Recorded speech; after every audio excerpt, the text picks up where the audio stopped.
आज की वीडियो में हम देखेंगे पाइथन कैसे डाउनलोड करना और पाइथन कैसे इंस्टॉल करना, और साथ ही हम देखेंगे पाइथन डेटा टाइप्स और फंक्शन कैसे लिखना है और उसका क्या फॉर्मेट है और कहाँ कहाँ हम फंक्शन यूज़ करते हैं।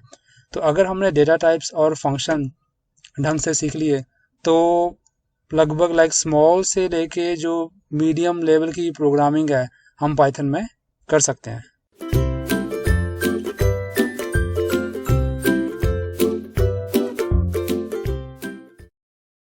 हाय एवरीवन, तो पहले हम देखते हैं कि पाइथन कैसे डाउनलोड करना है। तो हम जाएंगे गूगल पे python.org। तो ये पाइथन की जो है ऑफिशियल वेबसाइट है। तो यहाँ आके हम क्लिक करेंगे डाउनलोड। तो ये जो है पाइथन का जो लेटेस्ट वर्जन चल रहा है वो 3 चल रहा है। 3 में 3.9.6 जो है लेटेस्ट सब वर्जन है, ठीक है। तो अगर आपने विंडोज़ पे डाउनलोड करना तो आप यहाँ क्लिक करेंगे, और लिनक्स के लिए और यूनिक्स के लिए यहाँ पे, मैक के लिए यहाँ पे, अगर कोई और ऑपरेटिंग सिस्टम है तो उसके लिए यहाँ क्लिक करेंगे, ठीक है। अगर आपने लेटेस्ट सब वर्जन नहीं डाउनलोड करना है, आप करना चाहते हो जैसे कि 3.9.6 के पहले आया था 3.8.11, उसके पहले आया था ये वाला 3.7.11। तो अगर आप इनमें से कोई एक करना चाहते हो तो आप यहाँ आके डाउनलोड पे क्लिक करोगे, ठीक है। पर हम करेंगे डाउनलोड लेटेस्ट सब वर्जन। तो यहाँ के हम क्लिक करते हैं डाउनलोड पे। तो ये अपना डाउनलोडिंग प्रोसेस चालू हो गया। तो ये अपना पाइथन हो गया डाउनलोड। अब इसको करते हैं इंस्टॉल। अब इस पेज पे ना हमने इसको क्लिक करना है, ऐड पाइथन 3.9 पाथ, ये जरूरी है यहाँ पे, ठीक है। उसके बाद करते हैं install now. Yes, installation process जो है पाइथन का बड़ा सिंपल है। हमें जस्ट स्टेप्स फॉलो करने और आई थिंक 5-6 मिनट में ये पूरा इंस्टॉल हो जाता है। तो अपना पाइथन जो है इंस्टॉल हो गया, ठीक है। अब यहाँ की हम टाइप करेंगे पाइथन, ठीक है। अब इसमें दो चीज़ें, एक तो ये होगा पाइथन शेल और एक होगा ये आइडल। तो पहले खोलते हैं पाइथन शेल। तो पाइथन शेल पे हम प्रोग्राम, कोई छोटा अगर हमने प्रोग्राम लिखा है उसका लॉजिक चेक करते हैं, ठीक है। तो पाइथन शेल पे हम एक्सपेरिमेंट करते हैं, लॉजिक कोई चेक करना है वो चेक करते हैं पाइथन शेल पे। पूरा जो प्रोग्राम है हम पाइथन शेल पे कभी नहीं लिखते हैं, ठीक है। क्योंकि जब जैसे कि हम पाइथन शेल को क्लोज करेंगे तो जो भी अपना कोड इसमें लिखा हुआ वो जो है वो लॉस्ट हो जाएगा, ठीक है। तो पाइथन शेल पे प्रोग्राम सेव नहीं होता। यहाँ पे सिर्फ हमने जो कोडिंग देख चेक करनी है, कोई किसी कोडिंग का लॉजिक चेक करना है वो हो गया, कोई एक्सपेरिमेंट करना ऑन द फ्लाई, तो वो हम पाइथन शेल पे करते हैं, ठीक है। इसको करते हैं बंद यहाँ से। फिर जाके यहाँ टाइप करो पाइथन। अब खोलते हैं पाइथन आइडल। ये अपना पाइथन आइडल है, ठीक है। तो पाइथन आइडल, आइडल तो आइडल जो है, IDLE is a type of IDE, ठीक है। तो अगर हम गूगल में जाके देखें यहाँ पे, तो ये सारी की सारी जो है ये आईडीज है फॉर पाइथन, ठीक है। इसमें से कुछ पेड वर्जन है, कुछ फ्री वर्जन है, ठीक है। इस कोर्स के लिए हम यूज़ करेंगे आइडल, जो ये वाली है, क्योंकि बाय डिफ़ॉल्ट जब हमने पाइथन इंस्टॉल किया ना तो उसमें ये जो आइडल है आईडी, ये अपने आप इंस्टॉल होगा बाय डिफ़ॉल्ट, ठीक है। और IDLE is more than enough. हमारी जो सिंपल बेसिक रिक्वायरमेंट है प्रोग्रामिंग की, सिंपल से लेकर कॉम्प्लेक्स रिक्वायरमेंट है कि सारी की सारी है आइडल जो है फुलफिल करेगा, ठीक है। अब हम देख लेते हैं कि आईडी हम क्यों यूज़ करते हैं, आइडल हम क्यों यूज़ करेंगे, ठीक है। पहले क्या होता था कि जब प्रोग्रामिंग में हम प्रोग्राम को लिखते थे तो वो हम किसी एक सिंपल टेक्स्ट एडिटर में लिखते थे, ठीक है। फिर उसको हम कंपाइल करके उसको रन करते थे। पर जैसे जैसे जो प्रोग्राम है कॉम्प्लेक्स हो गए, टेक्स्ट एडिटर एनाफ नहीं है प्रोग्रामिंग लिखने के लिए, ठीक है। तो हमें टेक्स्ट एडिटर से कुछ और ज़्यादा हमें टेक्स्ट एडिटर के साथ साथ हमें और फंक्शनैलिटी भी चाहिए, है ना, प्रोग्राम लिखने के लिए। क्योंकि कोडिंग जो आज अब की कोडिंग है बहुत कॉम्प्लेक्स है कंपेयर टू जो आज से 10 साल पहले या 10 साल पहले जो कोडिंग थी प्रोग्रामिंग रिक्वायरमेंट, अब की रिक्वायरमेंट बहुत ज़्यादा है, ठीक है। तो उसके लिए हमें कोई ना कोई एक आईडीई चाहिए प्रोग्राम लिखने के लिए, ठीक है ना। तो हम जो यूज़ करेंगे वो है आइडल। अब आइडल हमें क्या प्रोवाइड करता है, extra functionality compare to any भी, कोई किसी भी टेक्स्ट एडिटर के मुकाबले, ठीक है। तो पहले तो ये हमें आइडल हमें प्रोवाइड करता है टेक्स्ट एडिटर। टेक्स्ट एडिटर में हम प्रोग्राम लिखते हैं, ठीक है। फिर ये प्रोवाइड करता है हमें डिबगर। अब डिबगर में हम जो हमने कोड लिखा है, ठीक है, उसमें अब कोई एरर आ रहा है तो हम वो एरर फाइंड करके डिबग करेंगे, ठीक है। तो ये हेल्प हमें डिबगर करेगा। फिर हमें इसमें है इंटरप्रेटर भी इसमें है, ठीक है ना। तो इंटरप्रेटर जो है हमारा प्रोग्राम रन करेगा। इसमें पाइथन शेल भी है। तो पाइथन शेल हमने चेक किया था पहले कि इसमें हम कोई जो अपना लॉजिक है किसी कोड का वो चेक करते हैं कि वो रन कर रहा है कि नहीं कर रहा है, ठीक है। सिंटेक्स हाईलाइटिंग जो है वो भी आइडल प्रोवाइड करता है। सिंटेक्स हाईलाइटिंग में जो हमने कोड लिखा है ना, उसमें जो जैसे कि फंक्शन है, तो फंक्शन जो है वो पर्पल कलर में हमें दिखेगा, ठीक है ना, ठीक है। तो फंक्शन जो है वो पर्पल कलर में हमें दिखेगा, और जो स्ट्रिंग है वो ग्रीन कलर में, कीवर्ड ऑरेंज में, और जो आउटपुट है अपना ब्लू कलर में दिखेगा, ठीक है ना। तो ये सिंटेक्स हाईलाइटिंग जो है वो प्रोवाइड करता है, ताकि अगर हम कोड देखें तो हमें पता चल जाएगा, देख के हमें पता चलता है कि हाँ भाई ये फंक्शन है, ये ऑब्जेक्ट है, या फिर ये कीवर्ड है, ये आउटपुट है, ये स्ट्रिंग है, ठीक है ना। तो थोड़ा सा देखने में वो आसान हो जाता है, ठीक है, रीडेबल हो जाता है कोड, ठीक है। और इसमें ये ऑल्सो प्रोवाइड करता है हमें ऑटो कंप्लीशन फीचर, ठीक है ना। तो अगर मैंने प्रिंट फंक्शन लिखा है ना, अगर मैं उसमें PRI टाइप करके अगर मैं टैब क्लिक करता हूँ तो वो हमें ऑटो कंप्लीशन जो है ऑप्शन हमें देता है कि हाँ हम कैसे उसको फिनिश कर सकते हैं, ठीक है। तो ऑटो कंप्लीशन फीचर भी इसमें है। और इसमें फिर और है, ये हमें ऑल्सो प्रोवाइड करता है ऑटोमेटिक इंडेंटेशन, ठीक है ना। अब जैसे कि और प्रोग्रामिंग लैंग्वेज है, उसमें जब हम ब्लॉक कोई क्रिएट करते हैं किसी एक प्रोग्राम में, तो वो जो ब्लॉक है वो स्टार्ट होता है नॉर्मली ओपन कर्ली ब्रेसेस से और एंड होता है क्लोज कर्ली ब्रेसेस से, ठीक है। पर पाइथन में कर्ली ब्रेसेस का कॉन्सेप्ट है ही नहीं। तो जब हमने ब्लॉक स्टार्ट करना है और एंड करना है, तो उसके लिए हम जैसे कि 4 स्पेस देते हैं स्टार्ट करने के लिए, और 4 स्पेस देंगे उसको एंड करने के लिए। तो अगर उस ब्लॉक के अंदर एक और ब्लॉक है, उसके अंदर फिर एक ब्लॉक है, तो बड़ा हेक्टिक है कि हम उसको काउंट करेंगे, हाँ ये 4 स्पेस के बाद ब्लॉक शुरू हुआ, उसके अंदर फिर से ब्लॉक शुरू हुआ 4 स्पेस के बाद। तो उसके लिए ये हमें ऑटोमेटिक इंडेंटेशन खुद ब खुद प्रोवाइड करता है। तो इसमें क्या है कि अपन यहाँ देख लेते हैं एग्जाम्पल में, ठीक है। तो ये है अपना आइडल में ये पाइथन शेल है, ठीक है। तो इस पे अगर मैं एक फंक्शन क्रिएट करता हूँ डेफ func1, ठीक है। तो ये सिंटेक्स है फंक्शन क्रिएट करने का। अब इसके बाद अगर मैं एंटर दबाता हूँ, ठीक है, तो कर्सर अपने आप जो है इस लेवल पे आ जाता है, ठीक है, यहाँ। तो यहाँ इसका मतलब यहाँ से ब्लॉक शुरू होगा, ठीक है। अब इसके अंदर हम एक और ब्लॉक क्रिएट करेंगे, अगर हमने किया और फिर से एंटर दबाएंगे, तो ये कर्सर अपने आप जो है 4 स्पेस के बाद फिर से कर्सर यहाँ आ जाएगा, ठीक है ना। तो ये अपने आप करता है, हमें वो स्पेस काउंट करने की जरूरत नहीं पड़ती, ठीक है। और शेल पे जैसे हमने कोई कोड लिखा है ना, तो प्रीवियस कोड जो है वो हम ऑल्ट P से रिकॉल कर सकते हैं, ठीक है। और अगर जो नेक्स्ट कोड है उसको हम ऑल्ट N से रिकॉल कर सकते हैं। और पाइथन और आइडल हमें प्रोवाइड करता है कंप्लीट पाइथन 3, ठीक है। तो ये सारी के सारे जो फंक्शनैलिटी और फीचर्स हैं हमें आइडल प्रोवाइड करता है, ठीक है। अब इतनी फंक्शनैलिटी किसी भी आप टेक्स्ट एडिटर में देख लो, चाहे एडवांस टेक्स्ट एडिटर भी जो है वो हमें इतना कुछ प्रोवाइड नहीं करता, ठीक है। तो इसलिए हम हमेशा कोई ना कोई आईडी यूज़ करते हैं। यहाँ हम यूज़ कर रहे हैं आइडल, क्योंकि बाय डिफ़ॉल्ट ये पाइथन में इंस्टॉल है, और इस एनाफ की हम जितनी भी हमारी प्रोग्रामिंग रिक्वायरमेंट है उसको ये फुलफिल करेगा, ठीक है। अब इसमें हम अगर जाएँ तो यहाँ से हम एक नई फाइल क्रिएट करेंगे, ठीक है। फंक्शन क्रिएट करने का ये कीवर्ड है डेफ, ठीक है। उसके बाद हम फंक्शन को कोई नेम देते हैं, ठीक है। फॉर एग्जांपल मैंने कोई भी एक नेम दिया, वैलिड नेम फंक्शन 1 या 2, ठीक है। उसके बाद ओपन एंड क्लोज पैरेंथेसिस, उसके बाद कॉलन। तो ये फंक्शन क्रिएट करने का स्टैंडर्ड जो है यही सिंटेक्स है, ठीक है। तो इसमें सिर्फ जो फंक्शन नेम है वो हमेशा चेंज होगा, जो आपने फंक्शन नेम देना है वो आप यहाँ पे दोगे, ठीक है। इसके बाद एंटर, तो ये अपने आप कर्सर जो है यहाँ पे आ गया, तो ये ऑटोमेटिक इंडेंटेशन, ठीक है। अब यहाँ पे अगर हमने कमेंट कोई भी देना है, तो कमेंट जो है पाइथन में हैश से स्टार्ट होता है, ठीक है।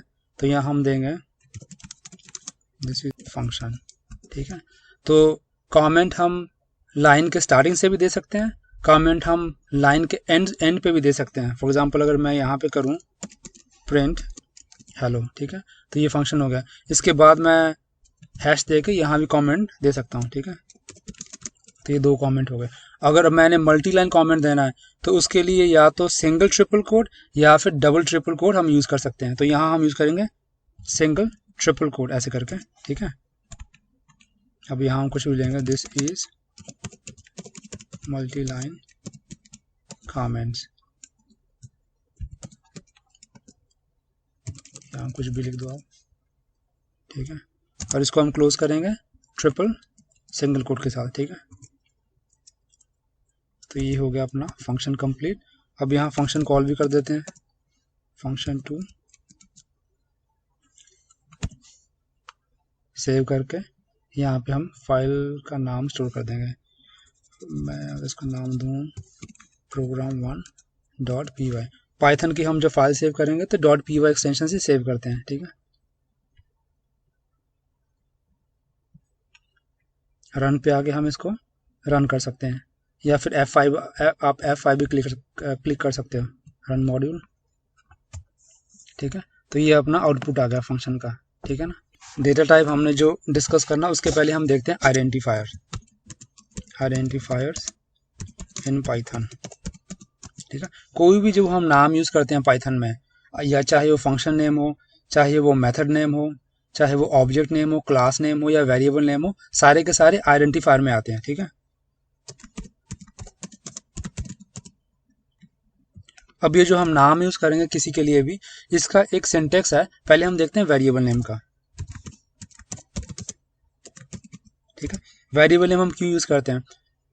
किसी भी लैंग्वेज में अगर हम जो हम कोडिंग लिखते हैं तो वो कोडिंग जो है अपना लॉजिक है वो किसी ना किसी एक डेटा पे काम करता है, ठीक है। तो डेटा जो है हम हर एक प्रोग्राम में यूज़ करते हैं, चाहे इंटीजर डेटा हो, चाहे फ्लोट हो, चाहे स्ट्रिंग हो, अलग अलग किस्म का डेटा होता है। अब वो डेटा जो हम यूज़ कर रहे हैं, उस डेटा को हमने कहीं ना कहीं स्टोर करना है, किसी एक वेरिएबल में हम स्टोर करते हैं। तो वेरिएबल जो है एक कंटेनर की तरह है जिसपे हम कोई ना कोई एक डेटा स्टोर करते हैं। फिर उस डेटा को जब हमने यूज़ करना है तो हम उस वेरिएबल का नेम यूज़ करेंगे उस डेटा को एक्सेस करने के लिए, ठीक है। तो वेरिएबल एक कंटेनर है जिसमें हम डेटा स्टोर करते हैं और उस वेरिएबल को हम कोई ना कोई एक नेम देते हैं, ठीक है। अब जो नाम हमने देना है वेरिएबल को, उसका हमें एक सिंटेक्स है जो हमने फॉलो करना है। हम कोई भी नाम उठा के नहीं दे सकते हैं वेरिएबल को, ठीक है। तो उसका सिंटेक्स ये है कि उसमें हम सिर्फ यूज़ करेंगे upper case letter, lower case letter, number या फिर अंडरस्कोर, ठीक है ना। A to Z lower case, A to Z upper case, 0 to 9 number या फिर अंडरस्कोर। इसके अलावा हम कोई भी कैरेक्टर को वेरिएबल नेम के लिए यूज़ नहीं कर सकते हैं, ठीक है। नंबर 2, वेरिएबल नेम जो है या तो वो वेरिएबल नेम जो है वो या तो फिर या अंडरस्कोर से हम स्टार्ट कर सकते हैं या फिर हम अपर केस या लोअर केस अल्फ़ाबेट से, ठीक है। नंबर से हम कभी भी वेरिएबल नेम स्टार्ट नहीं करते, एरर आ जाएगा, ठीक है। पाइथन में कुछ कीवर्ड्स हैं जैसे कि ईफ हो गया, एल्स हो गया, एलिफ हो गया, ट्राई हो गया, है ना, फाइनली हो गया। तो ये जो कीवर्ड हैं, ये कीवर्ड हम वेरिएबल नेम के लिए कभी यूज़ नहीं करते हैं, अगर करेंगे तो एरर आएगा, ठीक है। चौथा हो गया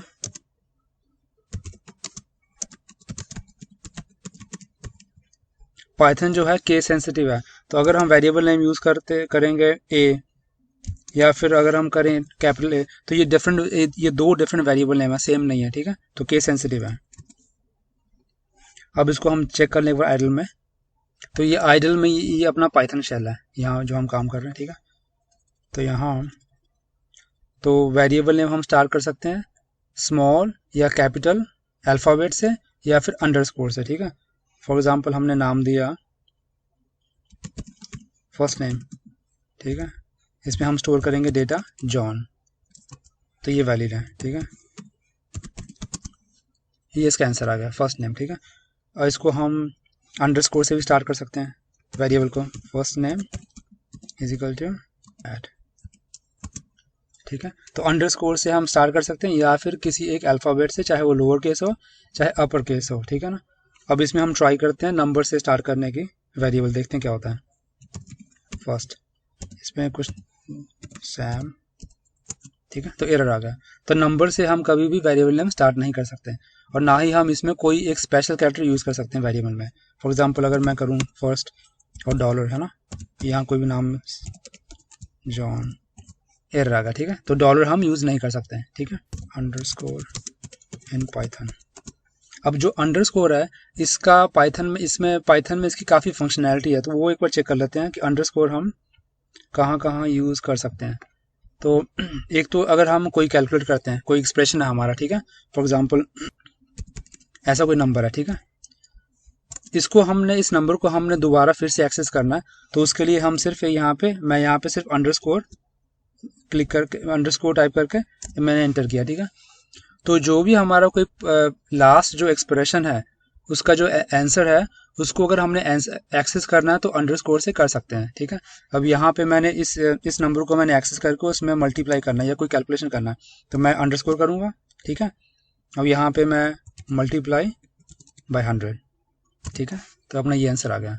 अब मैं दोबारा फिर से मैंने इस नंबर को एक्सेस करना है तो मैं अंडरस्कोर करूँगा, ये नंबर आ गया यहाँ पे, ठीक है। अब दोबारा फिर अंडरस्कोर, अब मैंने इसमें प्लस करना है कुछ भी 100, ठीक है, तो आंसर आ गया, ठीक है।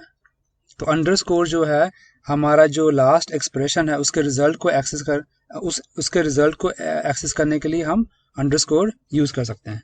और एक और है कि यहाँ पे अगर मैंने कोई नंबर,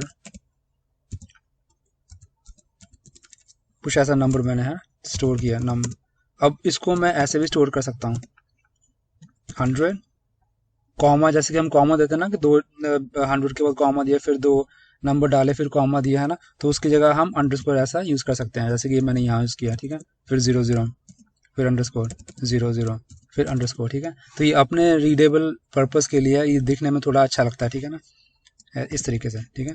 तो ये वैलिड, अगर मैं यहाँ पे नंबर टाइप करूँ और एंटर करूँ तो ये आंसर आ गया यहाँ पे, ठीक है। तो इस तरह से, इस तरीके से हम अंडरस्कोर को यहाँ पे यूज़ कर सकते हैं। अगर हमारे वेरिएबल नेम को हम स्टार्ट करते हैं एक अंडरस्कोर से, तो उस वेरिएबल को हम बोलते हैं प्राइवेट, ठीक है, और it is use for internal purpose, ठीक है। अब यहाँ पे जो प्राइवेट वेरिएबल ये हमने क्रिएट किया अंडरस्कोर के साथ, ठीक है, एग्जांपल के तौर पे जैसे कि अंडरस्कोर फर्स्ट नेम, अब फर्स्ट नेम हमारा वेरिएबल है, ठीक है, variable name underscore first name, इसमें हम कोई भी एक डेटा स्टोर कर सकते हैं, ठीक है। तो अब यहाँ पे ये वेरिएबल नेम है इसको हम बोलेंगे प्राइवेट।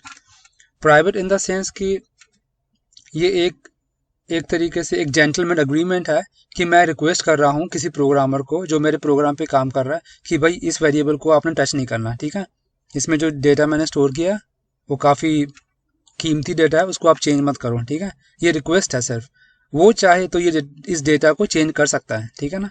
तो जस्ट मैंने रिक्वेस्ट कर रहा हूँ कि भाई इस डेटा को चेंज मत करो, ठीक है। एक तो ये इसका ये पर्पस हो गया। दूसरा है कि इस तरीके का जो वेरिएबल है वो इंटरनल पर्पस के लिए यूज़ होता है, तो इस बेस्ट है कि हम इस तरीके से वेरिएबल को नाम, इस तरीके का वेरिएबल नाम ना ही दें, ठीक है। एक और मैं एग्जांपल आपको दिखाता हूँ यहाँ पे। तो यहाँ से एक नई फाइल क्रिएट करेंगे, ठीक है, डेफ जो है कीवर्ड, इसे हम फंक्शन क्रिएट करेंगे, फिर हम यहाँ पे नाम देंगे फंक्शन को, ठीक है। फॉर एग्जांपल ये फंक्शन का नाम है रेगुलर 1 रिटर्न रेगुलर फंक्शन, ठीक है। उसके बाद एक और फंक्शन क्रिएट करेंगे डेफ अंडरस्कोर इरेगुलर फंक्शन, ये रिटर्न कर रहा है स्ट्रिंग पहले फंक्शन की तरह। इसको हम सेव करते हैं फाइल को, pro.py, एक्सटेंशन जो है पाइथन में .py करेंगे यूज़ हमेशा, ठीक है। तो ये जो हमारी, अब यहाँ जो pro.py है ये हमने यहाँ पे एक मॉड्यूल क्रिएट किया है, ठीक है। इस मॉड्यूल में 2 फंक्शन है, ठीक है। अब इस फंक्शनों को हमने यूज़ करना है तो पहले हमें ये मॉड्यूल को इंपोर्ट करना पड़ेगा। इंपोर्ट करने के 2 तरीके हैं, वो देख लेते हैं। यहाँ पे ये हमारा पाइथन शेल है, तो यहाँ पे हम, तो ये पहला तरीका इंपोर्ट करने का मॉड्यूल को फ्रॉम प्रो इंपोर्ट स्टार, ठीक है ना। तो यहाँ पे ये हमारा मॉड्यूल जो है pro.py, पर यहाँ पे हम .py एक्सटेंशन यूज़ नहीं करेंगे, सिर्फ प्रो यूज़ करेंगे, ठीक है। फ्रॉम प्रो इंपोर्ट स्टार, तो हम बता रहे हैं पाइथन को कि प्रो जो मॉड्यूल है उसमें से हमने सारे के सारे फंक्शन यहाँ पे इंपोर्ट करने हैं, ठीक है। रेगुलर वन, तो ये हमारा फंक्शन नाम है, नेम है, ठीक है। तो रेगुलर वन जब हमने यहाँ पे लिखा तो उसका जो रिटर्न वैल्यू वो यहाँ पे आ गई, दिस इज रेगुलर फंक्शन। अब हम यूज करेंगे दूसरा जो फंक्शन है, ठीक है, इरेगुलर फंक्शन।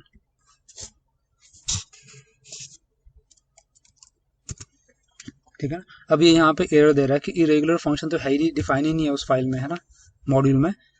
तो ये जो तरीका इंपोर्ट करने का मॉड्यूल को, ये जो है ये काम नहीं करेगा अगर हमने कोई फंक्शन उसमें अंडरस्कोर से स्टार्ट किया उसका नाम, ठीक है ना। तो ये जरूरी है यहाँ पे ये माइंड में रखना। अब दूसरा तरीका वो हम देख लेते हैं, इंपोर्ट प्रो, ठीक है ना। अब यहाँ पे हम पहला फंक्शन यूज कर देखते हैं एक्सेस करके। तो उसके लिए हमें पहले मॉड्यूल नेम यहाँ पे लिखना पड़ेगा, प्रो डॉट रेगुलर वन, ठीक है ना। तो इसका रिटर्न वैल्यू, इसकी रिटर्न वैल्यू यहाँ पे आ गई, दिस इज रेगुलर फंक्शन। अब सेकंड वाला फंक्शन देख लेते हैं, pro dot underscore irregular function, ठीक है। इसकी अब देखो यहाँ पे ये काम कर रही है ये फंक्शन, ठीक है ना। तो सेकंड वाला जो तरीका है मॉड्यूल को इंपोर्ट करने का, वो काम करेगा अगर फंक्शन का नाम जो है हमने अंडरस्कोर से शुरू किया, ठीक है। तो ये हम कोशिश करें कि इसको अवॉइड ही करें, पर हमें ये पता होना जरूरी है, ठीक है।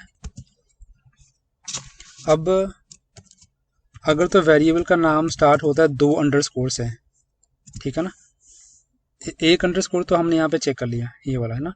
अब उसका अगर नाम वेरिएबल का स्टार्ट होता है 2 अंडरस्कोर से, तो उसको हम बोलेंगे वेरी प्राइवेट, ठीक है ना। और इस कॉन्सेप्ट को पाइथन में बोलते हैं डेटा मैंगलिंग। तो जब भी इंटरप्रेटर जो है, पाइथन का जो इंटरप्रेटर है, जब वो इस नाम को देखता है कभी भी कोडिंग में, ठीक है ना, अंडरस्कोर फर्स्ट नेम या फिर कोई भी वेरिएबल नेम जो हम यूज कर रहे हैं, उसका अगर नाम जो है वेरिएबल नेम का स्टार्ट होता है अंडरस्कोर से, पाइथन का जो इंटरप्रेटर है जब ऐसे वेरिएबल को देखता है कोडिंग में, तो उसको रीनेम कर देता है वेरिएबल को, ठीक है। तो इसलिए हम इसको बोलते हैं डेटा मैंगलिंग। डेटा मैंगलिंग मतलब उसको उसने चेंज कर दिया नाम को, ठीक है। तो अंडरस्कोर फर्स्ट नेम जो है यहाँ से चेंज होके नाम हो जाएगा, पहले तो आएगा अंडरस्कोर, ठीक है। फिर जो क्लास हम यूज करेंगे या ऑब्जेक्ट यूज करेंगे, ठीक है ना, वो आएगा। फॉर एग्जांपल यहाँ पे क्लास नेम ये ऐसा है, क्लास नेम, ठीक है। तो अंडरस्कोर क्लास नेम, फिर उसके बाद आएगा अंडरस्कोर जो वेरिएबल का नाम है। फॉर एग्जांपल यहाँ पे वेरिएबल का नाम फर्स्ट नेम है, तो वो आ गया फर्स्ट नेम, ठीक है ना। तो इस नेम से पाइथन उसको रीनेम करेगा इस नाम पे, ठीक है। अब इसका पर्पस ये है कि ताकि जो नेम है वो क्लैश ना हो। जिस क्लास में हमने ये नेम डिफाइन किया ना, उस क्लास में और जो सब क्लासेस हमने वहाँ उस क्लास से इनहेरिट किए हैं, ठीक है, उन दोनों में नाम क्लैश ना हो। या फिर उस क्लास से जो हमने ऑब्जेक्ट क्रिएट किया है, तो उस ऑब्जेक्ट में अगर हम सेम नाम यूज करते हैं तो उन दोनों नामों का जो नेम है वो क्लैश ना हो, इसलिए हम डेटा मैंगलिंग यूज करते हैं। फॉर एग्जांपल हम यहाँ देखते हैं एग्जांपल के तौर पे, तो यहाँ हम क्रिएट करेंगे, एक क्लास क्रिएट करते हैं, ठीक है। फिर से करते हैं क्लास 1 कॉलन, ठीक है, def underscore init underscore self, यहाँ पे कॉलन, ठीक है ना। अब ये जो यहाँ पे ये हमने ये लाइन यहाँ पे ये जो लाइन है डेफ, ये हमने कंस्ट्रक्टर क्रिएट किया है, ठीक है। अब कंस्ट्रक्टर और क्लास और ऑब्जेक्ट कॉन्सेप्ट हम बाद में भी देखेंगे इन डीप एंड डिटेल कि हम ये कैसे करते हैं। अभी एग्जाम्पल के तौर पे मैं ये दिखा रहा हूँ कि हम इसका क्या पर्पस है, ठीक है, अंडरस्कोर का। तो यहाँ पे ये एक स्टैंडर्ड है। अब ऐसा देखो कि ये स्टैंडर्ड है, हमने यहाँ पे कंस्ट्रक्टर क्रिएट किया, ठीक है। अब इस कंस्ट्रक्टर के अंदर हम 2 वेरिएबल क्रिएट करेंगे। वेरिएबल जो है कंस्ट्रक्टर में सेल्फ से शुरू करते हैं, सेल्फ डॉट ए। तो ए एक वेरिएबल क्रिएट हुआ, उसमें हम वैल्यू देंगे 10।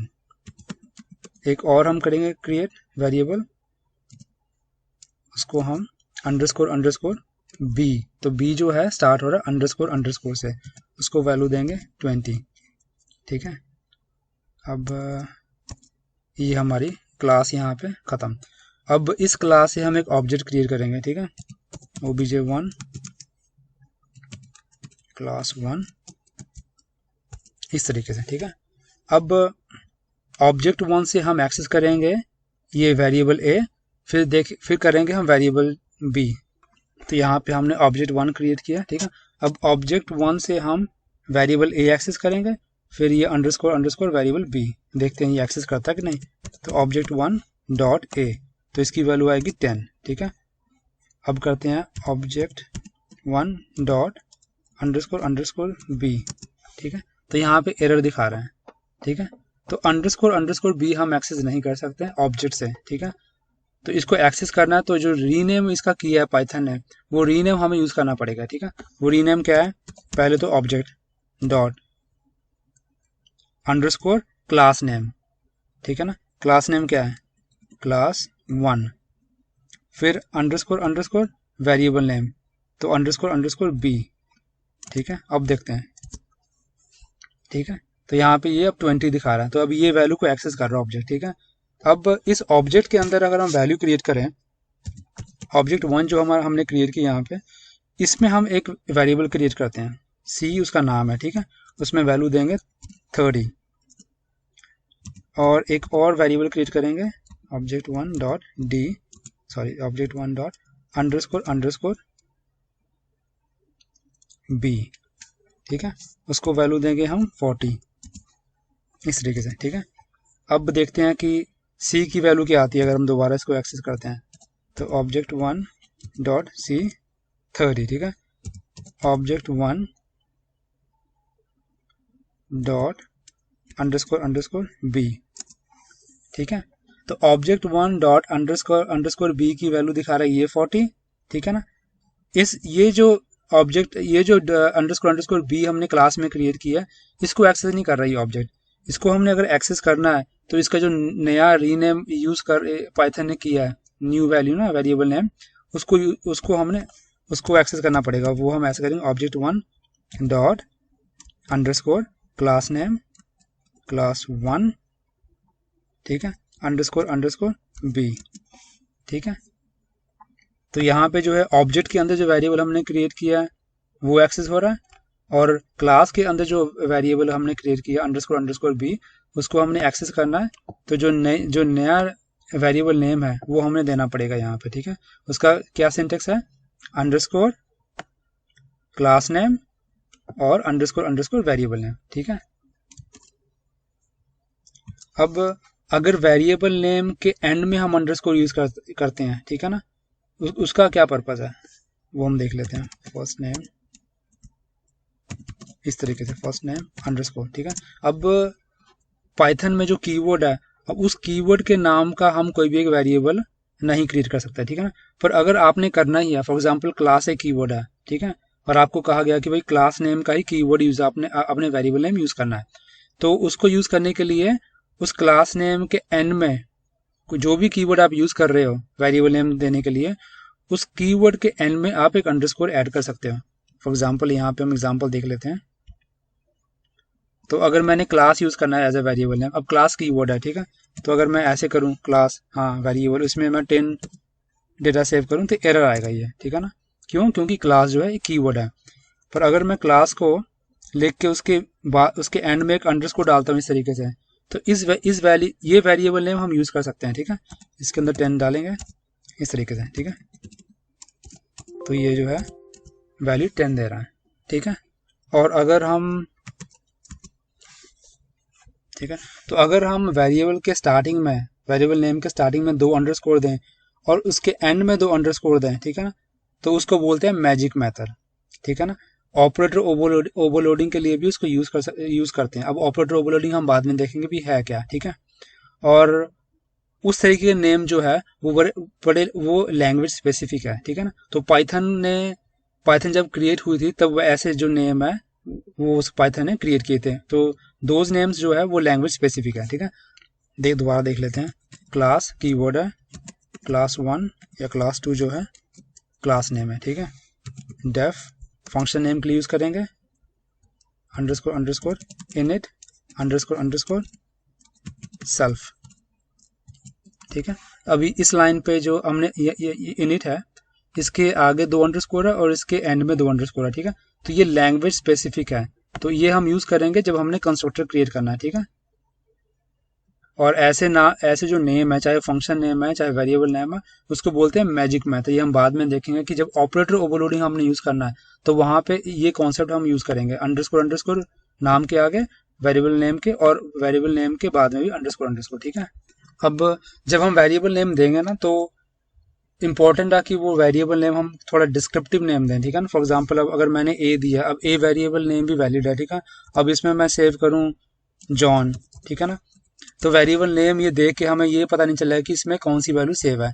तो मल्टी वर्ड वेरिएबल नेम देना हमें एक स्टैंडर्ड कन्वेंशन माना जाता है कि हमें मल्टी वर्ड जो है वेरिएबल नेम देना चाहिए, और वो डिस्क्रिप्टिव होना चाहिए ताकि वेरिएबल नेम देख के हमें पता चल जाए कि इसमें कौन सी वैल्यू सेव है। फॉर एग्जांपल अगर मैं अब ए वैलिड नेम है वेरिएबल नेम, इसकी जगह अगर मैं दूं फर्स्ट नेम, ये भी वैलिड नेम है ना, वेरिएबल नेम। अब फर्स्ट नेम से वेरिएबल नेम देख के पता चलता है कि इसमें जो है हमने किसी का फर्स्ट नेम स्टोर किया। ठीक है। अब जब भी हम multi word descriptive value use करेंगे वेरिएबल नेम के लिए, तो उसके लिए 3 कॉन्सेप्ट आते हैं। एक तो हो गया कैमल केस, ठीक है ना।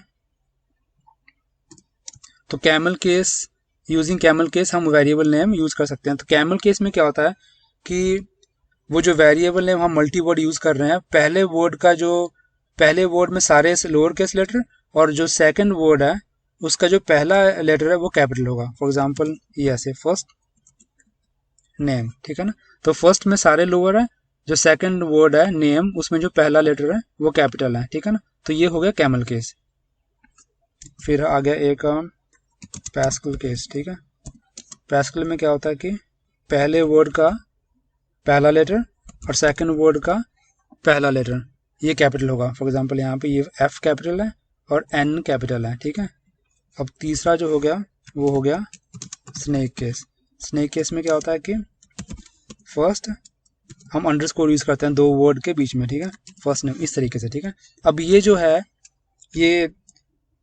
ये पाइथन के लिए स्पेसिफिक नहीं है, जितनी भी हम कोई लैंग्वेज यूज करते हैं सब में जो है ये स्टैंडर्ड फॉलो करते हैं। ठीक है। अब किसी कंपनी में वो कैमल केस यूज करें, किसी में पैस्कल केस, किसी में स्नेक केस, तो इनका पता होना जरूरी है कि कौन सा स्टैंडर्ड कन्वेंशन वो कंपनी में यूज कर रहे हैं। ठीक है। तो ये तो हो गया वेरिएबल नेम का फंडा। अब डेटा टाइप देख लें आप। अरे ठीक है। तो ये सारा जो है ये डिफरेंट डेटा टाइप्स है। इसमें से जो इंटीजर है, इंटीजर, फ्लोट, स्ट्रिंग, बुलियन और कॉम्प्लेक्स, ये हो गया प्राइमरी डेटा टाइप्स। ठीक है। तो पहले देखते हैं इंटीजर। कोई भी जो नंबर हम यूज कर रहे हैं पाइथन में बिना डेसिमल के, वो सारा का सारा इंटीजर है। ठीक है। फॉर एग्जांपल अगर मैं यूज करूं, अगर ए वेरिएबल नेम है 10, ठीक है ना, तो ये इंटीजर है। 12 इंटीजर है। कोई भी नंबर यूज करें तो वो इंटीजर है। ठीक है। अब इंटीजर में ये भी आते हैं बाइनरी डेटा टाइप्स। ठीक है। इसका लिखने का जो सिंटेक्स है वो है 0 या कैपिटल बी या स्मॉल बी, दोनों वैलिड है। ठीक है। स्मॉल लिखेंगे यहाँ पे 0 1 0 1 0 1। ठीक है। बेस 2। अब बाइनरी डेटा टाइप जो है स्टार का होगा, इसका जो सिंटेक्स है 0 स्मॉल बी कैपिटल बी, उसके बाद 0 या 1। ठीक है ना। ये बेस 2 है तो इसमें सिर्फ दो ही नंबर वैलिड है, 0 और 1। इसमें हम 2 नहीं लिख सकते, 3 भी नहीं लिख सकते। ठीक है ना। सिर्फ 2 नंबर वैलिड है, तो इसको हम बोलते हैं बाइनरी डेटा टाइप्स। ठीक है। एक हो गया ऑक्टल डेटा टाइप्स। इसका सिंटेक्स भी 0, उसके बाद या तो कैपिटल ओ या फिर स्मॉल ओ। ठीक है। तो यहाँ हम यूज करेंगे स्मॉल ओ। फिर इसमें वैलिड नंबर है 0 से लेके 7 तक। ठीक है। 0 से 7 हम कोई भी नंबर यूज कर सकते हैं। ये हो गया बेस 8। ठीक है। अब कंप्यूटर में जो नंबरिंग है वो 1 की जगह 0 से शुरू होती है। ठीक है। तो इसका बेस 8 मतलब इसमें हम 8 जो नंबर है यूज कर सकते हैं स्टार्टिंग के। शुरू होगा 0 से, सो 0 से लेकर 7 तक। ठीक है। अब ऑक्टल में अगर हम वैल्यू यूज करें 8 या 9 तो एरर आ जाएगा। ठीक है। सिर्फ 0 से 7 तक।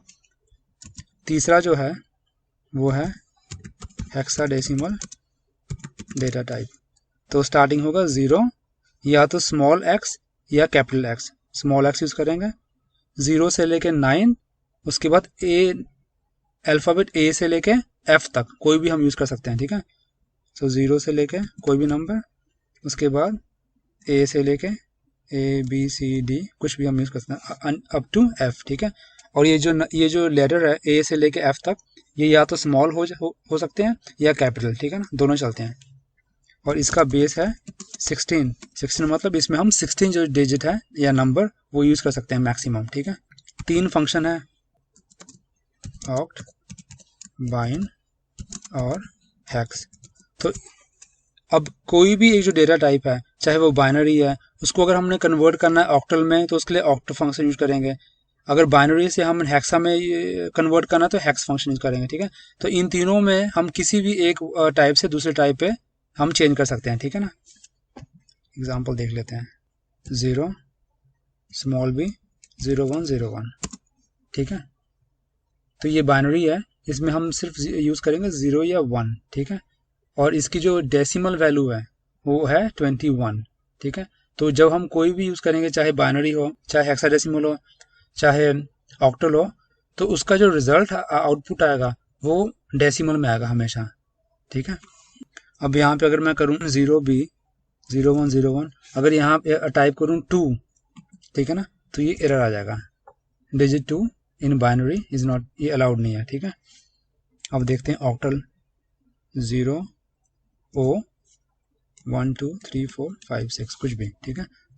अब ये इसकी डेसिमल वैल्यू है, ठीक है। तो आउटपुट हमेशा डेसिमल वैल्यू में आएगी, 0 O।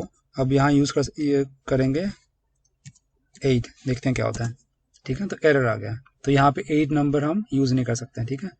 अब देखते हैं हेक्साडेसिमल 0 X 1 2 3, उसके बाद ABC, ठीक है। ये इसकी डेसिमल वैल्यू है, ठीक है। अब इसमें हम दोबारा फिर से लिखेंगे 0x 1 2 3। अब इसमें हम देखते हैं EFG, ठीक है। तो एरर आ गया, ठीक है। तो F तक यूज कर सकते हैं, G हम यूज नहीं कर सकते हैं, ठीक है। अब हम कन्वर्ट करेंगे binary to hexa and hexa to octa या किसी और टाइप में, ठीक है। तो अगर मैंने कन्वर्ट करना है बाइनरी इस तरीके से, अब यहाँ लिखेंगे ऑक्टल वैल्यू लिखते हैं, ठीक है, 1 2 3 4, ठीक है। अब यहाँ जो आउटपुट है, इस ऑक्टल को, ये ऑक्टल टू बाइनरी कन्वर्ट हो गया यहाँ पे, ठीक है। तो ये इसकी बाइनरी वैल्यू है। अब यहाँ पे देखते हैं 0B 0101, ठीक है। अब ये कन्वर्ट होगा बाइनरी से ऑक्टल में, ठीक है। तो ये इसकी ऑक्टल वैल्यू आ गई, ठीक है। अब कन्वर्ट करते हैं बाइनरी को या ऑक्टल को हेक्सा में 0101, ठीक है। तो ये इसकी हेक्साडेसिमल वैल्यू आ गई, यहाँ बाइनरी टू हेक्सा कन्वर्ट हो गया। फिर करते हैं 0 O 1 2 3 4, ठीक है। अब यहाँ ऑक्टल से हेक्सा में कन्वर्ट हो गया, ठीक है। तो कोई भी एक जो वैल्यू है हम दूसरी वैल्यू में कन्वर्ट कर सकते हैं, ठीक है, यूजिंग ये जो 3 फंक्शन है, बाइनरी, ऑक्टल और हेक्सा, ठीक है। और अगर हम सिर्फ इनकी वैल्यू लिखें जैसे यहाँ पे हमने लिखा है, ठीक है ना, तो ये इसका आउटपुट हमेशा डेसिमल में आएगा, ठीक है। पर अगर हम यहाँ स्ट्रिंग यूज करें, यहाँ पे हमने फॉर एग्जाम्पल मैं दिखाता हूँ दोबारा, तो 0B 0101, ठीक है। अब एंटर दबाता हूँ तो इसकी डेसिमल वैल्यू आएगी आउटपुट में 21। अगर इसी वैल्यू को हम स्ट्रिंग में कन्वर्ट करते हैं 0B 0101, फॉर एग्जाम्पल ये स्ट्रिंग है, ठीक है। कोई भी वैल्यू अगर सिंगल कोट में है या डबल कोट में है तो वो स्ट्रिंग वैल्यू है। अब अगर ये इस तरीके से है तो इसका आउटपुट स्ट्रिंग ही है, ठीक है ना, डेसिमल नहीं आया। तो अगर हमने इस वैल्यू को डेसिमल में कन्वर्ट करना है तो उसका फॉर्मेट है इंट, जो स्ट्रिंग वैल्यू है वो लिखेंगे पहले 0B 0101, ठीक है, और यहाँ पे देंगे 2, ठीक है।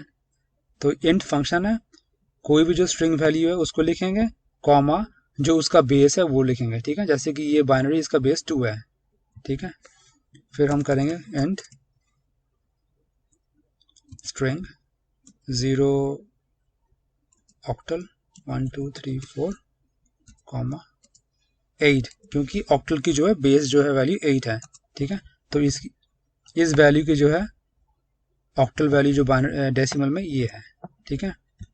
अब कन्वर्ट करते हैं इंट हेक्साडेसिमल जब स्ट्रिंग में है, ठीक है, 0x123BEF, ठीक है। अब इसकी बेस जो है 16 है, ठीक है। तो ये आ गई इंटीजर वैल्यू, ये इंटीजर वैल्यू आ गई इस हेक्साडेसिमल की, ठीक है, ठीक है। तो इंट फंक्शन से हम ऑक्टल बाइनरी हेक्साडेसिमल की जो स्ट्रिंग वैल्यू है उसको जब हमने कन्वर्ट करना है डेसिमल में, तो इंट से हम कन्वर्ट कर सकते हैं। और उसका फॉर्मेट क्या है, इंट, जो भी स्ट्रिंग वैल्यू होगी यहाँ पे, string value of octal binary या फिर हेक्साडेसिमल, ठीक है, कॉमा उसकी जो बेस वैल्यू है, बेस वैल्यू, ठीक है। तो अगर string value octal binary hexadecimal की है, उसको हमने कन्वर्ट करना है डेसिमल में, इंटीजर में, तो उसकी हम यहाँ पे इस फॉर्मेट में लिखेंगे और कॉमे के बाद उसकी बेस वैल्यू डालेंगे, ठीक है। तो हमने एग्जांपल में ये देखा अभी कि किस तरीके से करते हैं, ठीक है। और एक और फॉर्मेट है, इसको हम इस तरीके से भी कर सकते हैं, ओके। फॉर्मेट भी हम यूज़ कर सकते हैं कन्वर्ट करने के लिए, फॉर्मेट। तो यहाँ फॉर एग्जांपल हम वैल्यू हमारी है 0101 कॉमा, तो इस बाइनरी को हमने ऑक्टल में कन्वर्ट करना है, ठीक है। तो इस तरीके से, ठीक है, ये जो बाइनरी वैल्यू है ये कन्वर्ट हो गई ऑक्टल वैल्यू में, ऐसे, ठीक है। अब इसके आगे जैसे कि हम जो हमारा स्टैंडर्ड लिखने का, हम स्टार्ट करते हैं 0 से, उसके बाद हम अगर ऑक्टल वैल्यू है तो ओ आता है, उस फॉर्मेट में नहीं है, ठीक है ना। तो उसमें अगर हमने करना है तो फॉर्मेट जो वैल्यू है 0B0101 कॉमा, ठीक है, सिंगल कोट में हैश, हैश दे के, अगर ऑक्टल में करना है तो O, अगर बाइनरी में करना है तो B, बाइनरी तो ऑलरेडी है, अगर हेक्साडेसिमल में करना है तो X, ठीक है। तो अब देखो यहाँ पे ये इस फॉर्मेट और इस फॉर्मेट इस फर्क है। यहाँ पे जो ऑक्टल वैल्यू हमारी आई है वो शुरू हुआ 0 से फिर O, ठीक है ना। एक और देख लेते हैं फॉर्मेट, अब मैंने कन्वर्ट करना है 0 हेक्स फॉर एग्जांपल, है ना, 1 2 3, इसको हम कन्वर्ट करते हैं बाइनरी में, तो सिंगल कोट B, तो ये बाइनरी वैल्यू आ गई, ठीक है।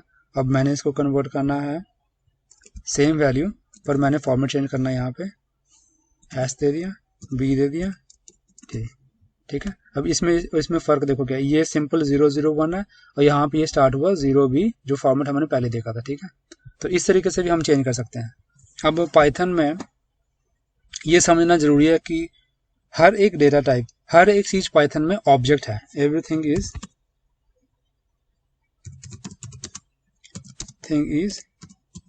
ऑब्जेक्ट इन पाइथन, ठीक है।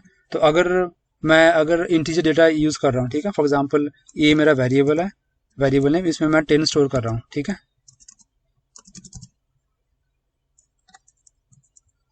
तो एक वेरिएबल नेम है, उसमें मैंने 10 की वैल्यू स्टोर की। तो होता क्या है कि बिहाइंड द स्क्रीन जो 10 है, ठीक है, जैसे मैंने यहाँ पे बताया कि everything is object in Python, तो इंटीजर जो डेटा टाइप है, चाहे कोई भी डेटा टाइप है, वो ऑब्जेक्ट है इन पाइथन, ठीक है। तो जब मैं a इक्वल टू 10 क्रिएट करता हूँ तो पाइथन क्या करता है, 10 जो है इंटीजर डेटा टाइप ऑब्जेक्ट वो क्रिएट करेगा, उसके बाद इस वैल्यू को वो मेमोरी में स्टोर करेगा, ठीक है ना। और a जो है, ए सिंपली उस जो मेमोरी में वैल्यू स्टोर हुई है 10 की, उसको रेफर करेगा या उसको पॉइंट करेगा, ठीक है। ए में 10 की वैल्यू स्टोर कभी नहीं होती, ए जस्ट सिंपली उसको पॉइंट करता है। मैं यहाँ पे दिखाता हूँ हल्का सा। तो अगर ये हमारी मेमोरी है इस तरीके से, ठीक है ना, तो ए इज इक्वल टू 10 ऐसे, ठीक है। तो ए की वैल्यू मेमोरी में कहीं भी क्रिएट होकर स्टोर हो गई और ए जो है वो उसको जस्ट पॉइंट कर रहा है, ठीक है ना। और इस मेमोरी के जब हमने एड्रेस अगर चेक करना है तो आईडी एक फंक्शन है, आईडी ए करके हम चेक करेंगे, ठीक है ना। तो ये चेक कर लेते हैं। तो ए में वेरिएबल नेम में हमने 10 स्टोर किया है, अब उसका एड्रेस चेक करते हैं कि वो कहाँ पॉइंट हो रहा है, ठीक है। तो ए जो है वेरिएबल इस मेमोरी को पॉइंट कर रहा है और इस मेमोरी में 10 की वैल्यू स्टोर हुई है, ठीक है। पाइथन जब पहली बार स्टार्ट करते हैं तो इंटरप्रेटर क्या करता है कि -5 से लेके 256 की जो इंटीजर वैल्यू है, ठीक है ना। अब हर एक चीज़ जो है पाइथन में ऑब्जेक्ट है, तो इंटीजर की जो वैल्यू है ये भी ऑब्जेक्ट है, ठीक है। फ्लोट की वैल्यू भी ऑब्जेक्ट है, स्ट्रिंग की भी ऑब्जेक्ट है। तो यहाँ हम इंटीजर की बात करें तो इंटीजर की वैल्यू जो है वो ऑब्जेक्ट, हम बोलेंगे कि ऑब्जेक्ट इंटीजर टाइप है, ठीक है। तो जब पाइथन हम पहली बार स्टार्ट करते हैं तो इंटरप्रेटर क्या करता है कि -5 से लेकर 256 की जो रेंज है, इस रेंज में जितने भी इंटीजर है, जितनी भी इंटीजर वैल्यू है, वो सारी की सारी वो उनकी ऑब्जेक्ट क्रिएट करता है, ठीक है। ऑब्जेक्ट क्रिएट करके उसको वो मेमोरी में स्टोर करता है कहीं ना कहीं, ठीक है। जब हम इस वैल्यू को कहीं भी यूज़ करते हैं कोडिंग में, फॉर एग्जांपल मैंने यहाँ यूज़ किया a = 10, हम अगर मैं यहाँ यूज़ करूँ a = 20, ठीक है। a = 20 जो है, अब मैंने जैसे कि अगर मैं कोडिंग में इसमें शेल में अगर यूज़ करूँ a = 20, तो a = 20 जो वैल्यू वो क्रिएट नहीं हो रही है। पाइथन ने ऑलरेडी वो वैल्यू क्रिएट की हुई है, क्योंकि 20 की जो वैल्यू है, ये 20 की वैल्यू है इस रेंज में आती है ना। तो ये 20 की वैल्यू ऑलरेडी पाइथन ने क्रिएट करके कहीं ना कहीं मेमोरी में सेव किया है। तो पाइथन अब क्या कर रहा है कि ए को सिंपली वहाँ पॉइंट कर रहा है, ठीक है। तो इस तरीके से पाइथन जो है एग्जीक्यूशन स्पीड को वो इंक्रीज करता है और मेमोरी सेव करता है, ठीक है। क्योंकि किसी भी प्रोग्रामिंग लैंग्वेज में जो ऑब्जेक्ट क्रिएशन है बड़ा एक्सपेंसिव प्रोसेस है, ठीक है। उसके लिए रिसोर्सेज बड़े, उसके लिए बहुत सारी रिसोर्सेज भी लगती हैं, ठीक है ना। और टाइम कंज्यूमिंग प्रोसेस है, मेमोरी भी उसमें यूज़ होती है। तो मेमोरी सेव करने के लिए और एग्जीक्यूशन स्पीड इंक्रीज करने के लिए पाइथन जो है, ये जो रेंज है -5 से 256 की रेंज है, इस रेंज में जितना भी इंटीजर डेटा टाइप ऑब्जेक्ट है वो एक ही बार क्रिएट करता है जब हम पाइथन को स्टार्टिंग में स्टार्ट करते हैं, ठीक है। करके वो कहीं ना कहीं मेमोरी में उस वैल्यू को स्टोर करता है, सारी की सारी वैल्यू को, ठीक है।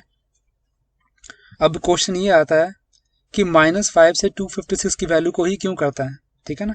तो इसका आंसर ये है कि मोस्ट ऑफनली हम इस वैल्यू को हमेशा यूज़ करते हैं, ठीक है ना।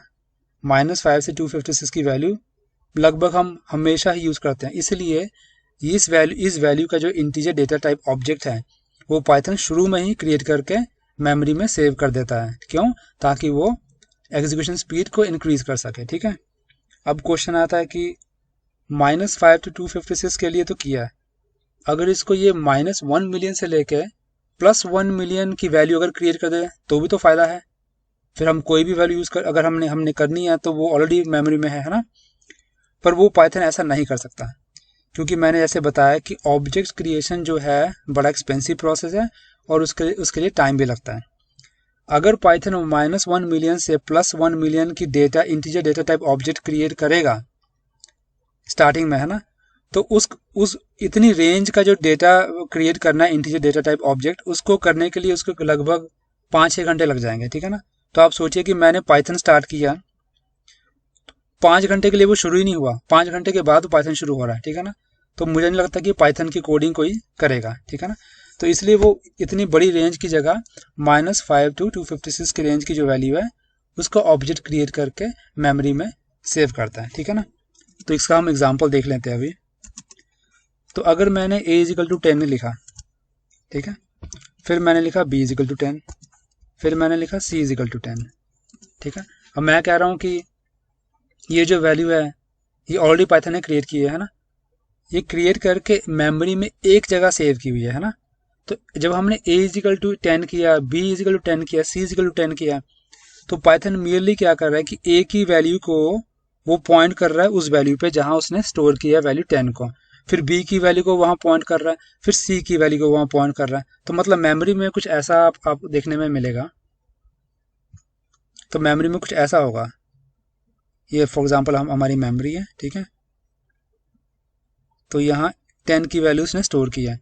तो जब हमने a = 10 किया है, तो मैं कह रहा हूँ कि a = अगर मैंने 10 किया सेव यहाँ पे, फिर b = 10 किया, c = 10, तो अब यहाँ पे क्योंकि a की वैल्यू ऑलरेडी क्रिएटेड है ना, तो a की वैल्यू मेमोरी में कहीं भी सेव्ड है, फॉर एग्जांपल इस जगह सेव्ड है ना।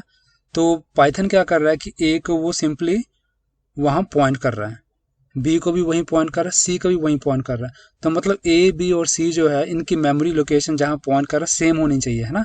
तो वो हम चेक करते हैं यहाँ पे आइडल में आके। तो अगर मैं कर रहा हूँ यहाँ पे a = 10, ठीक है ना, b is equal to 10, c is equal to 10, ठीक है। हम एड्रेस चेक करेंगे id से, id फंक्शन से, id a, id b, id c। तो अगर आप चेक करोगे यहाँ पे तीनों की जो एड्रेस मेमोरी है वो सेम है, ये वाली, फिर b की, फिर c की, ठीक है ना। तो यहाँ से प्रूव होता है कि हाँ भाई वो जो डेटा ऑब्जेक्ट है इस रेंज का -5 से 256 जो है, इसका जो इंटीजर डेटा ऑब्जेक्ट है वो एक बार क्रिएट करके मेमोरी में सेव करता है, ठीक है ना। अगर हम ट्राई करते हैं 257, तो वो भी हम देखते हैं यहाँ पे आइडल में। तो अगर मैं a इज इक्वल टू 257 करता हूँ, ठीक है ना, और b इज इक्वल टू 257 करता हूँ, id ऑफ a और id ऑफ b, ठीक है ना। अब यहाँ पे आप देखते हो कि दोनों का एड्रेस जो है डिफरेंट है, ठीक है ना। तो सिर्फ -5 से 256 तक ये होता है। 257 की वैल्यू के लिए यहाँ पे दो वैल्यू हमने क्रिएट की, a और b। तो जब हमने a क्रिएट किया a इक्वल टू 257, तो एक नई ऑब्जेक्ट जो है क्रिएट हुई है ना, इंटीजर डेटा टाइप की, जिसकी वैल्यू 257 है, और वो मेमोरी में एक जगह सेव हो गई। जब हमने दोबारा फिर किया b इक्वल 257, तो एक दोबारा से नई एक ऑब्जेक्ट क्रिएट हुई और वो स्टोर हुआ एक डिफरेंट लोकेशन में, ठीक है। तो सेम लोकेशन पे नहीं स्टोर हुआ, ठीक है ना। और एक और कॉन्सेप्ट है कि जो प्राइमरी डेटा, जितने भी डेटा टाइप्स हैं, all the primary data types are immutable, ठीक है ना। इम्यूटेबल का मतलब कि वो जो डिस्ट्रॉय नहीं होते। फॉर एग्जांपल अगर मैं करता हूँ a इज इक्वल टू 10, ठीक है ना, और फिर मैं a में देता हूँ a इज इक्वल टू 20, तो ये 10 की वैल्यू है, ये डिस्ट्रॉय कभी नहीं होगी, ठीक है ना। अब इसका एग्जांपल हम देख लेते हैं। तो a इज इक्वल टू 10, ठीक है। तो a जो है अब 10 को रेफर कर रहा है, जो कहीं ना कहीं मेमोरी में लोकेटेड है, ठीक है। अब a में अगर मैं अब दूं a इज इक्वल टू 20, ठीक है ना, तो a की वैल्यू 20 हो गई, ठीक है ना। पर अभी मैंने कहा कि इम्यूटेबल है, मतलब इसकी वैल्यू चेंज नहीं होती। तो होता क्या है कि मेमोरी में जब a इज इक्वल टू मैंने 10 वैल्यू दी है ना, तो यहाँ पे 10 स्टोर है मेमोरी में कहीं, है ना। उसके बाद मैं करता हूँ a इज इक्वल टू 20। अब होता क्या है कि 10 की वैल्यू जो जहाँ स्टोर है वहीं पे रहेगी, वो डिस्ट्रॉय नहीं होती, ठीक है ना। एक नई ऑब्जेक्ट क्रिएट होगी, इंटीजर डेटा टाइप ऑब्जेक्ट 20, वो फॉर एग्जांपल यहाँ पे सेव होगी इस जगह में, है ना, यहाँ पे 20 सेव फॉर एग्जांपल होगी, ठीक है। अब a जो है अब 20 को पॉइंट करेगा, ठीक है। यहाँ पे देख लेते हैं दोबारा फिर से।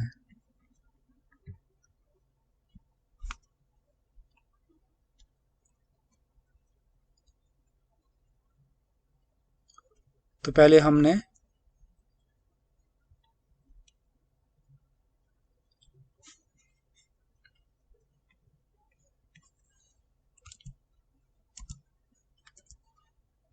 a इज इक्वल टू हमने 10 किया, ठीक है ना। उसके बाद हमने किया a इज इक्वल टू 20। तो पहले ये a जो है 10 को पॉइंट कर रहा था, ठीक है। जब उसमें हमने 20 की वैल्यू डाली a में, तो 10 की जो वैल्यू है वो मेमोरी में वहीं पे है, वो डिस्ट्रॉय नहीं हुई, ठीक है ना। क्यों? क्योंकि ये इम्यूटेबल है। जितने भी प्राइमरी डेटा टाइप्स है सारे के सारे इम्यूटेबल है, जो वैल्यू जहाँ पे है वहीं पे रहेगी, वो डिस्ट्रॉय नहीं होती, ठीक है। तो अब हमने a इक्वल टू 20 डाला, तो a जो है पहले 10 को पॉइंट कर रहा था, अब वो 20 को पॉइंट करेगा, ठीक है ना। So all the primary data types are immutable. ये कॉन्सेप्ट हमें ध्यान में रखना चाहिए, ये काफ़ी इंपॉर्टेंट कॉन्सेप्ट है। अब हम देखते हैं फ्लोट डेटा टाइप्स हैं।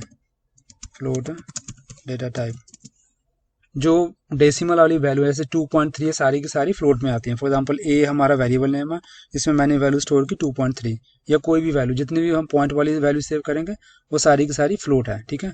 अब फ्लोट में हम इसको ऐसे भी लिख सकते हैं, a is equal to 2.3 e to the power 3, ठीक है ना। तो ये सेम होगी 2.3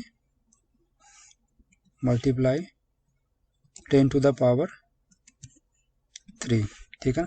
तो इस तरीके से ये कैलकुलेट होती है। इसको भी हम चेक कर लेते हैं आइडल में। तो ए हमारा वेरिएबल, फ्लोट वेरिएबल है, ए इज इक्वल 2.3, ठीक है। तो इसको हम ऐसे 2.3 e टू द पावर 4, ठीक है। तो यहाँ पे ये हो गया, e की जगह 10 आ जाएगा, 10 टू द पावर 4 आ जाएगा, ठीक है। तो ये वैल्यू हम ऐसे भी लिख सकते हैं फ्लोट की वैल्यू, ठीक है। तो ये हो गया फ्लोट डेटा टाइप्स। फ्लोट के बाद आता है हमारा बुलियन, बुलियन डेटा। तो बुलियन डेटा टाइप्स की दो वैल्यू हैं, ट्रू या फिर फॉल्स है, ठीक है ना। इंटरनली जो है ट्रू की वैल्यू हमेशा वन स्टोर होती है। सो ट्रू इंटरनली जो है ट्रू की वैल्यू वन स्टोर होगी, और जो फॉल्स है उसकी वैल्यू 0 स्टोर होगी इंटरनली, ठीक है, सिस्टम है। एंड और ऑपरेटर, एंड और ऑपरेटर, ठीक है ना। ना बुलियन की जो ये वैल्यू है ट्रू और फॉल्स, इसका जो पहला लेटर है ये हमेशा कैपिटल होगा, ठीक है ना। अगर इसको हम स्मॉल करेंगे तो ये एरर देगा हमें, ठीक है। जो एंड ऑपरेटर है और ऑपरेटर है, तो इस तरीके से अगर तो दोनों की दोनों वैल्यू ट्रू है, अगर एंड ऑपरेटर के साथ हम दो वैल्यू यूज करते हैं ट्रू ट्रू, तो उसकी वैल्यू हमेशा ट्रू होगी, ठीक है ना। और में भी ट्रू है। एंड ऑपरेटर में अगर कोई भी वैल्यू फॉल्स होती है, ठीक है ना, तो एंड रिजल्ट जो है हमेशा फॉल्स होगा, ठीक है ना। फॉर एग्जाम्पल यहाँ हमने ट्रू किया और फॉल्स, तो इसका फॉल्स। अब थर्ड वैल्यू में भी एक फॉल्स है, तो उसकी वैल्यू फॉल्स आएगी। चौथी जो वैल्यू उसमें दोनों ही फॉल्स है, तो फॉल्स आएगी, ठीक है। अब और ऑपरेटर का हम देखते हैं, अगर एक वैल्यू ट्रू है तो एंड रिजल्ट हमेशा ट्रू आएगा, ठीक है। जैसे कि पहली वाली में दो वैल्यू ट्रू है तो एंड रिजल्ट ट्रू है, सेकंड वाली में एक ट्रू है, थर्ड वाली में एक ट्रू है तो ट्रू है। फॉल्स सिर्फ आएगी जब दोनों की दोनों वैल्यू फॉल्स होगी, ठीक है ना, तब फॉल्स वैल्यू आती है हमेशा, ठीक है। तो ये भी हम चेक कर लेते हैं आइडल में।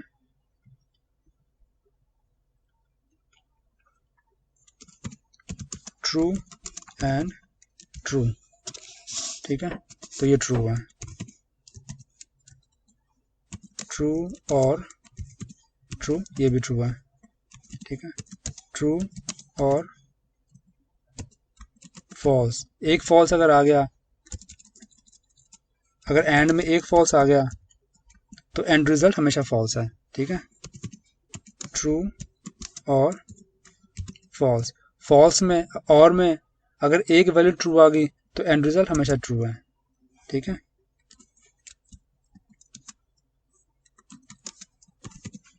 एंड में जैसे मैंने कहा कि अगर एक वैल्यू फॉल्स आ गई तो एंड रिजल्ट हमेशा फॉल्स है।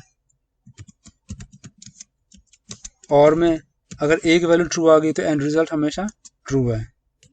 फॉल्स एंड में अगर एक वैल्यू फॉल्स आ गई तो एंड रिजल्ट हमेशा फॉल्स है। और में अगर दो वैल्यू फॉल्स आती हैं तब एंड रिजल्ट हमेशा फॉल्स होगा, ठीक है। रिलेशनल ऑपरेटर जो हम यूज करते हैं, जैसे ग्रेटर देन हो गया, greater than, and equal to, less than and equal to, तो रिलेशनल ऑपरेटर के जो एंड रिजल्ट आता है वो हमेशा बुलियन होगा, हमेशा ट्रू और फॉल्स, ठीक है ना।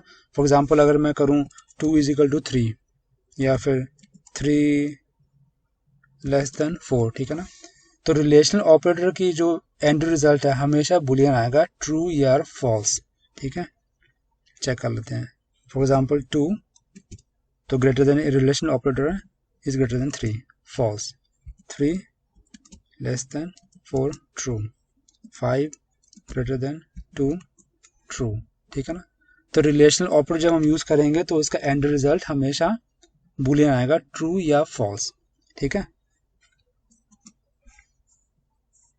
अब एंड और ऑपरेटर में अगर हम दोनों साइड एंड ऑपरेटर के और ऑपरेटर के कोई एक्सप्रेशन यूज करें, ठीक है ना, और वो एक्सप्रेशन जो है रिलेशनल ऑपरेटर का एक्सप्रेशन है, तो एंड रिजल्ट हमेशा ट्रू या फॉल्स आएगा। फॉर एग्जांपल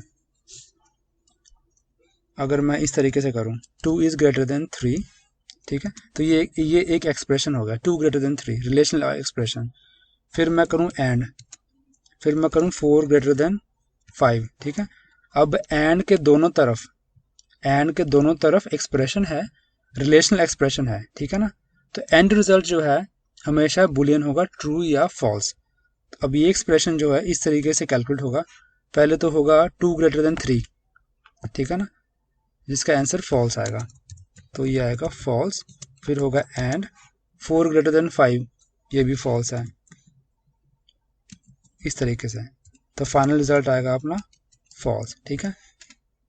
एंड ऑपरेटर में और ऑपरेटर में अगर दोनों साइड पे हम रिलेशनल एक्सप्रेशन यूज कर रहे हैं तो एंड रिजल्ट हमेशा ट्रू या फॉल्स आएगा। ठीक है ना। तो इसका एग्जांपल देख लेते हैं। सो 2 ग्रेटर देन 3 एक एक्सप्रेशन है, रिलेशनल एक्सप्रेशन। ठीक है, मैंने उसमें एंड दिया और सेकंड जो वैल्यू है वो भी एक रिलेशनल एक्सप्रेशन है। ठीक है, तो एंड के दोनों तरफ एक्सप्रेशन है, रिलेशनल एक्सप्रेशन है, तो फाइनल जो रिजल्ट है वो ट्रू या फॉल्स आएगा। ठीक है, 2 ग्रेटर देन 3 जो है फॉल्स है, 4 ग्रेटर देन 3 है, 4 ग्रेटर देन 5 ये भी फॉल्स है। फॉल्स एंड फॉल्स जो है फॉल्स। ठीक है, अब यहाँ देख लेते हैं और एक्सप्रेशन और ऑपरेटर, सॉरी 3 ग्रेटर देन 4। ठीक है, अब और के दोनों साइड एक्सप्रेशन है रिलेशनल, तो फाइनल रिजल्ट या ट्रू आएगा या फॉल्स आएगा। ठीक है, अब अगर हम नॉन बुलियन वैल्यू यूज करते हैं एंड ऑपरेटर के साथ या फिर और ऑपरेटर के साथ, तो फाइनल रिजल्ट जो है हमेशा नॉन बुलियन होगा, हमेशा। फॉर एग्जांपल अगर मैं कहूँ कि 2, अब 2 तो नॉन बुलियन है, ना ही ट्रू है ना फॉल्स है, इसको मैं यूज करूँ 3 के साथ। ठीक है, 2 एंड 3, तो जो फाइनल रिजल्ट है वो हमेशा नॉन बुलियन होगा। ठीक है ना, या तो वो 2 होगा या वो 3 होगा।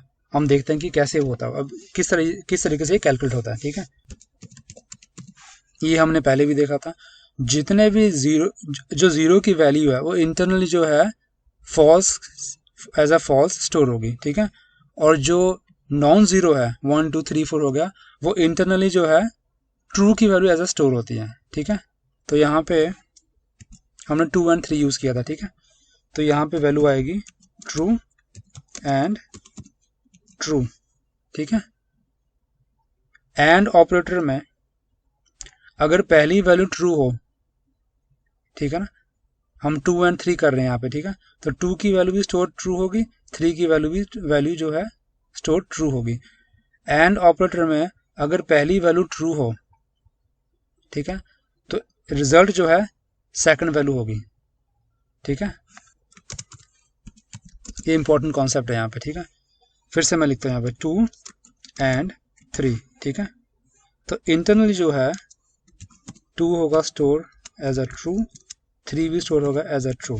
ठीक है, तो अगर एंड ऑपरेटर में पहली वैल्यू जो ट्रू हो तो रिजल्ट जो है वो हमेशा सेकंड वैल्यू होगी। ठीक है ना, तो सेकंड वैल्यू यहाँ पे क्या है 3। ठीक है, और अगर दोनों साइड एंड ऑपरेटर के नॉन बुलियन वैल्यू है, मतलब ना ही ट्रू है ना फॉल्स है, कोई नंबर है 2 एंड 3 है, तो रिजल्ट हमेशा नॉन बुलियन होगा, नंबर होगा, 2 होगा 3 होगा। ठीक है ना, अब कैसे कैलकुलेट होगा, वो इस फॉर्मूले से कैलकुलेट होगा कि अगर तो पहली वैल्यू ट्रू है तो उसका फाइनल रिजल्ट जो एंड ऑपरेटर का वो सेकंड वैल्यू है। ठीक है ना, जैसे कि यहाँ पे 2 एंड 3 है, ये हम चेक कर लेते हैं। तो मैंने 2 लिखा एंड 3। ठीक है, अब 2 की वैल्यू भी ट्रू है, 3 की वैल्यू भी ट्रू है, क्योंकि एंड ऑपरेटर में पहली वैल्यू ट्रू है तो आंसर आएगा सेकंड वैल्यू है 3। ठीक है, यहाँ से। ठीक है, और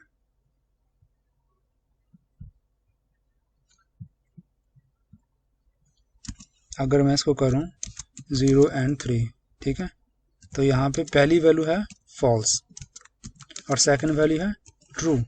ठीक है, एंड ऑपरेटर में अगर पहली वैल्यू फॉल्स है तो रिजल्ट हमेशा पहली वैल्यू रिजल्ट आएगा पहला जो उसका वैल्यू है। ठीक है, तो यहाँ पे इसका आंसर आएगा 0।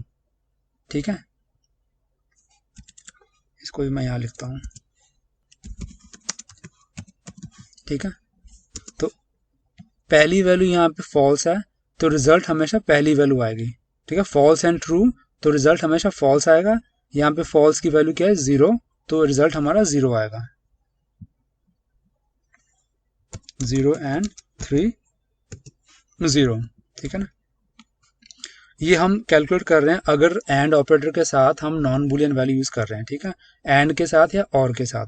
अब और चेक कर लेते हैं, अगर 2 और 3 हुआ, ठीक है, ट्रू और ट्रू। ठीक है, 2 की वैल्यू ट्रू है, 3 की वैल्यू ट्रू है।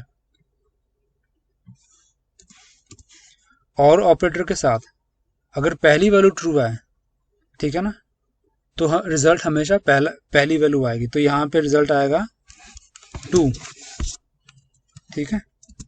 और ऑपरेटर के साथ अगर हम करें 0 और 3, मतलब पहली वैल्यू हमारी आई फॉल्स है, सेकंड वैल्यू आई ट्रू, ठीक है ना।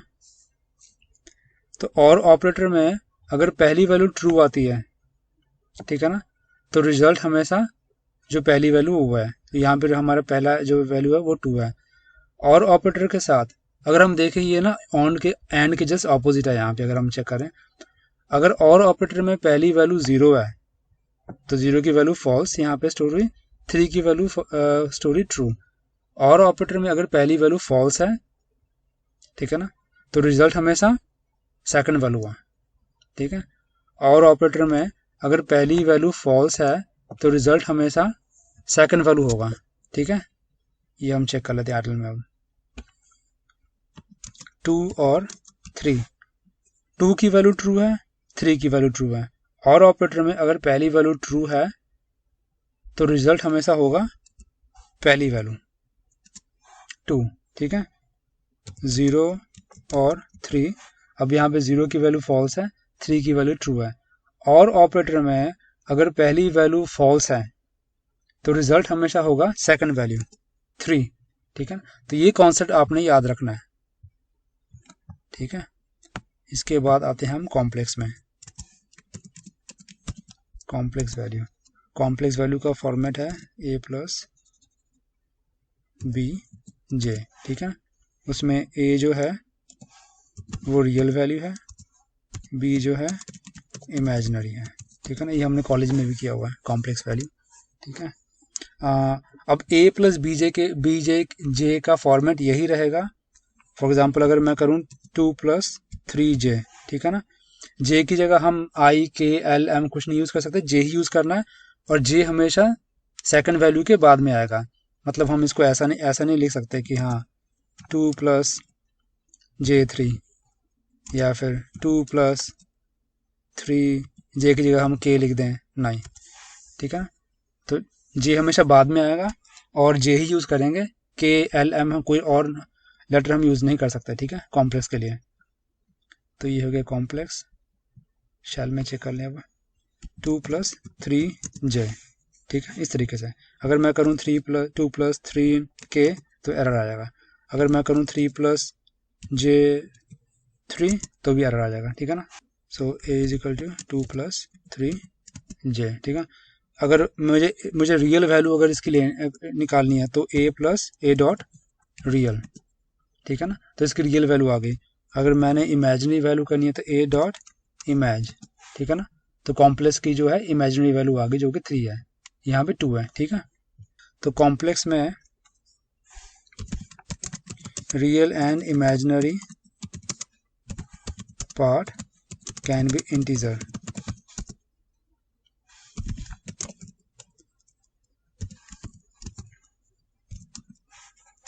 अब ये याद रखना जरूरी है कॉम्प्लेक्स में, कॉम्प्लेक्स की जो रियल और इमेजिनरी पार्ट है वो इंटीजर हो सकते हैं, ठीक है।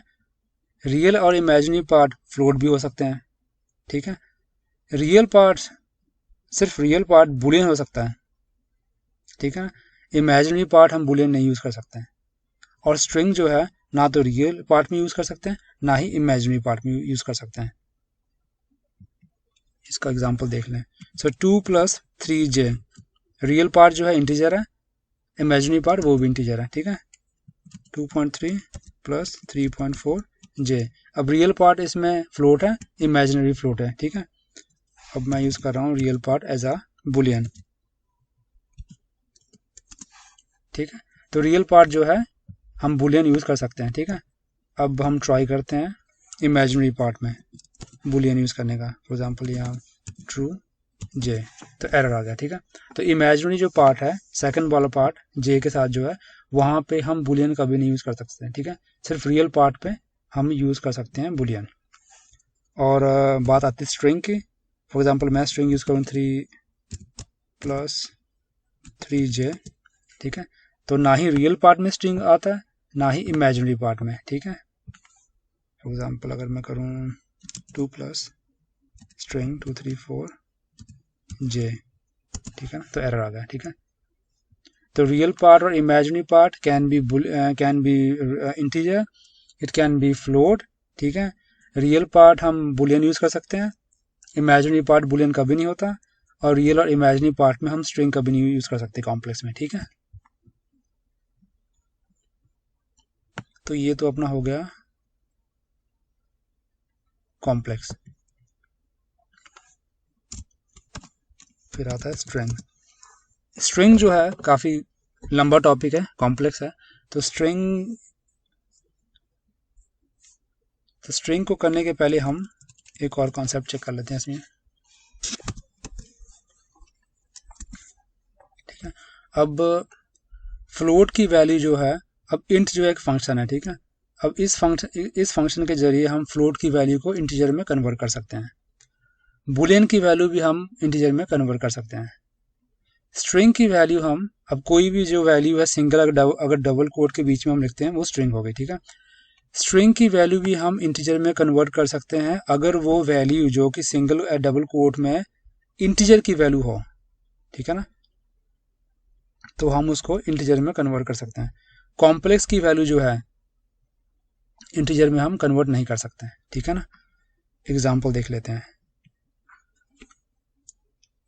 इंट फंक्शन है, तो मैंने ये होगी फ्लोट की वैल्यू। ठीक है, तो ये वैल्यू जो है फ्लोट की वैल्यू कन्वर्ट होगी इंटीजर में। अब मैं ट्रू बुलियन है। ठीक है, तो ट्रू की वैल्यू जो कि बुलियन है, बुलियन टू इंटीजर भी पॉसिबल है, आंसर आ गया ना। अब यहाँ पे मैं फॉल्स देख लेता हूँ एक और। ठीक है, तो हम यहाँ कन्वर्ट कर रहे हैं बुलियन टू इंटीजर। ठीक है ना, तो ये वैल्यू भी आ गई। ठीक है, अब हम स्ट्रिंग कन्वर्ट कर रहे हैं, सिंगल कोट और डबल कोट के बीच में जो वैल्यू है स्ट्रिंग है।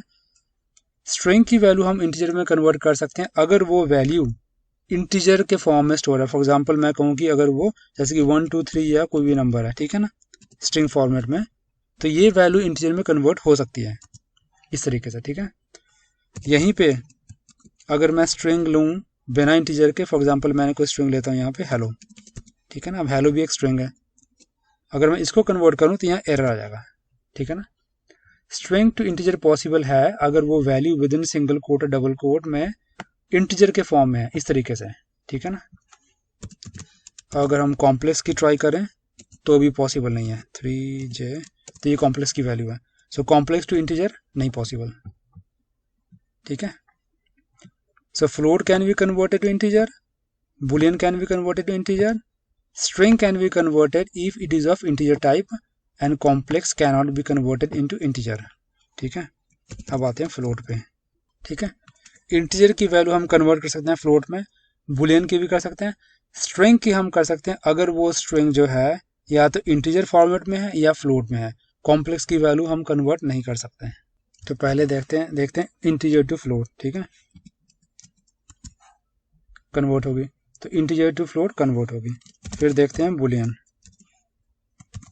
टू फ्लोट, बुलियन की वैल्यू ट्रू या फॉल्स। ठीक है, तो ट्रू की वैल्यू कन्वर्ट होगी। फिर देखते हैं बुलियन की वैल्यू फॉल्स, ये भी कन्वर्ट होगी। ठीक है, फिर देखते हैं स्ट्रिंग टू फ्लोट, अगर वो स्ट्रिंग जो है इंटीजर टाइप में है 1 2 3। ठीक है ना, ये भी पॉसिबल है। फिर देखते हैं स्ट्रिंग टू फ्लोट, अगर वो जो स्ट्रिंग है फ्लोट वैल्यू में है 2.3। ठीक है, स्ट्रिंग जो है फ्लोट फॉर्म में है 2.3, तो ये भी पॉसिबल है। फिर बच गया अपना कॉम्प्लेक्स 2 + 3j, ये पॉसिबल नहीं है। ठीक है ना, तो ये एरर दिखा रहा है। अब देखते हैं बुलियन की वैल्यू, इंटीजर की वैल्यू हम बुलियन में कन्वर्ट कर सकते हैं। ठीक है ना, अब इंटीजर में जो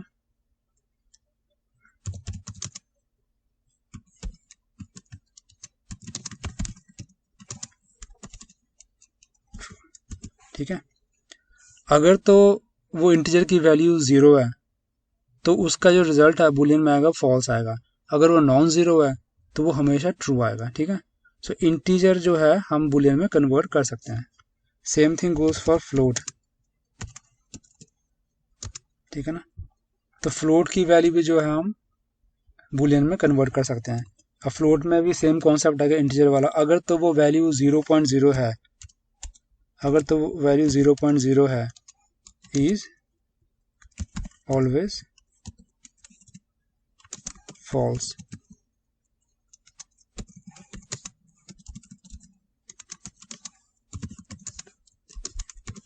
ठीक है, अगर 0.0 है या फिर 0.00 है तो वो वैल्यू कन्वर्ट होगी फॉल्स में, बाकी जितनी भी फ्लोट की वैल्यू है सारी की सारी कन्वर्ट होगी ट्रू में। ठीक है ना। सेम कॉन्सेप्ट आता है कॉम्प्लेक्स में। कॉम्प्लेक्स कैन बी, ठीक है ना, कॉम्प्लेक्स की वैल्यू हम कन्वर्ट कर सकते हैं बुलियन में अगर अगर दोनों रियल और इमेजिनरी पार्ट की वैल्यू 0 है। ठीक है ना, तब जो वैल्यू आएगी फाइनल हमारी बुलियन में वो आएगी फॉल्स। अगर रियल या फिर इमेजिनरी की कोई भी वैल्यू रियल पार्ट की या इमेजिनरी की नॉन जीरो है तो वो हमेशा आएगी ट्रू। ठीक है, अगर रियल और इमेजिनरी पार्ट दोनों जीरो है तो आएगी फाइनल रिजल्ट फॉल्स। अगर दोनों में से किसी एक की वैल्यू या दोनों की वैल्यू नॉन जीरो है तो फाइनल रिजल्ट आएगा ट्रू। ठीक है, string can also be converted to boolean. String की वैल्यू हम कन्वर्ट कर सकते हैं। स्ट्रिंग में ऐसा है कि मैं यहाँ पे लिख देता हूँ बुलियन कॉम्प्लेक्स।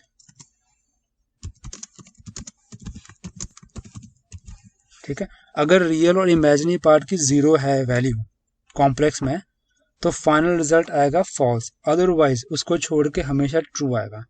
ठीक है ना, चाहे रियल पार्ट की वैल्यू नॉन जीरो हो, चाहे इमेजिनरी की नॉन जीरो हो, चाहे रियल और इमेजिनरी दोनों की नॉन जीरो हो, फाइनल रिजल्ट ट्रू आएगा।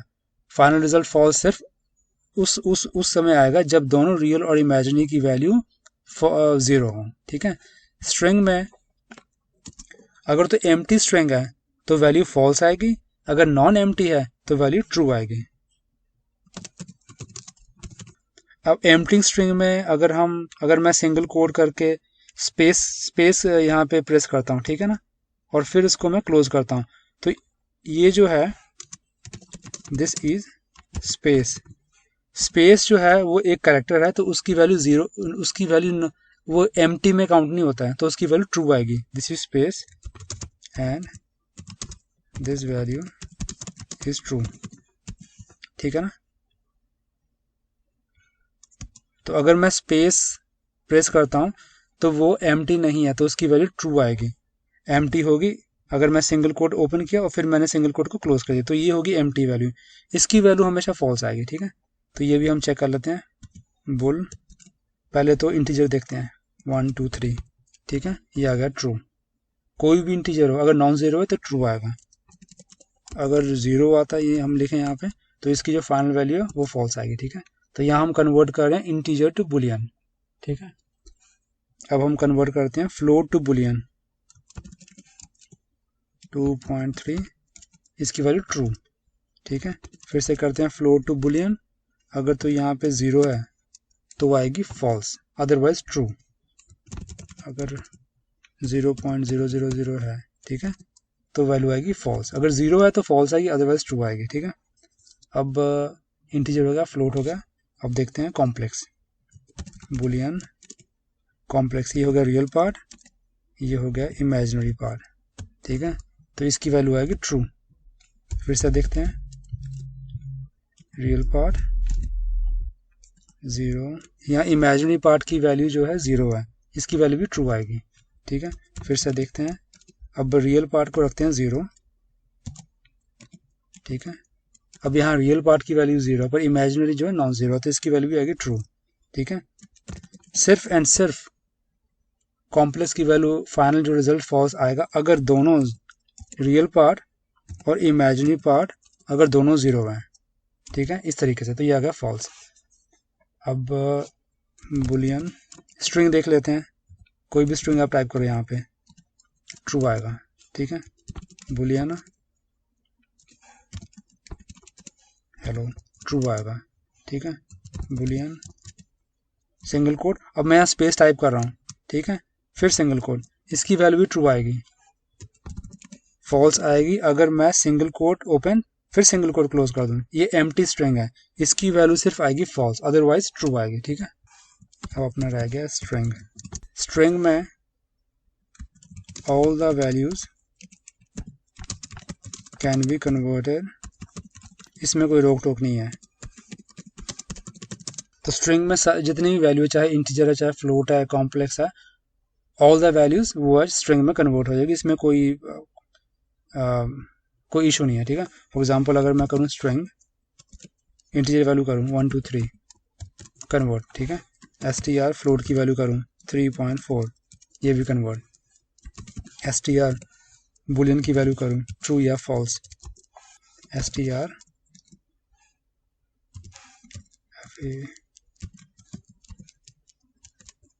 ठीक है, तो बुलियन की वैल्यू भी होगी, इंटीजर होगा, फ्लोट होगा।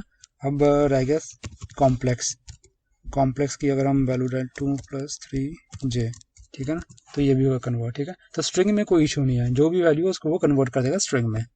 ठीक है, तो स्ट्रिंग भी हो गया। तो वीडियो जो है काफ़ी लंबी हो गई, तो यहाँ पे मैं वीडियो एंड कर रहा हूँ।